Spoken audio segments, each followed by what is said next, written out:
Hi friends, தியாவுக்கும் ஆதிஸ்க்கு என்னென்ன school problem போயிட்டுருக்கு அப்படின்னு சொல்லிட்டு ஒரு 2 வீடியோ போட்டிருக்கேங்க. இப்போ வந்து பார்த்திங்கன்னா மறுபடியும் ஒரு ப்ராப்ளம் இல்லை, சும்மா ஒரு காமெடி மாதிரி தான் நடந்துச்சு. தியாவுக்கும் ஆதிஸ்க்கும் இல்லைங்க, தியாவோட ஃப்ரெண்டுக்கும் ஆதிஸ்க்கும். என்னன்னு பார்த்தீங்கன்னா, ஆதிஸ் வந்து ஸ்கூல் போகிறதுக்காக வந்து பஸ் ஸ்டாப்பில் போய் நின்றுருக்காங்க. ஒரு தம்பி வந்து பக்கத்துல நின்றுட்டு இருந்தானாம்மா, பார்த்துக்கிட்டே இருந்தானாம்மா. கொஞ்ச நேரம் கழித்து வந்துட்டு அண்ணா அண்ணா அப்படின்னு கூப்பிட்டானா.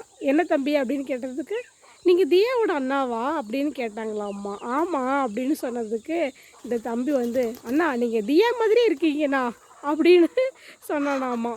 என்ன தியா மாதிரி இருக்கிற, கலரில் தியா கலர் மாதிரியே இருக்கிறீங்கன்னு சொன்னாங்கடா கூட கொஞ்சம் சரி அப்படின்னு போடா அப்படின்ட்டு வந்திருப்பான்.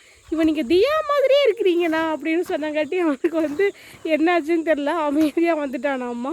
இதே வந்து ஆதிஸோட ஃப்ரெண்டுங்க யாராவது வந்து தியா கிட்ட இந்த மாதிரி கேட்டிருந்தாங்கன்னா வைங்களா, அவ்வளோதான் உண்டல்லன்னு ஆகியிருப்பா. ஆதிஸ் தம்பியாக இருக்குங்காட்டி பார்த்திங்கன்னா அமைதியாக வந்துட்டான். வீடியோ பிடிச்சிருந்தா லைக் பண்ணுங்கள், ஷேர் பண்ணுங்கள், சப்ஸ்கிரைப் பண்ணுங்கள். பாய்ங்க.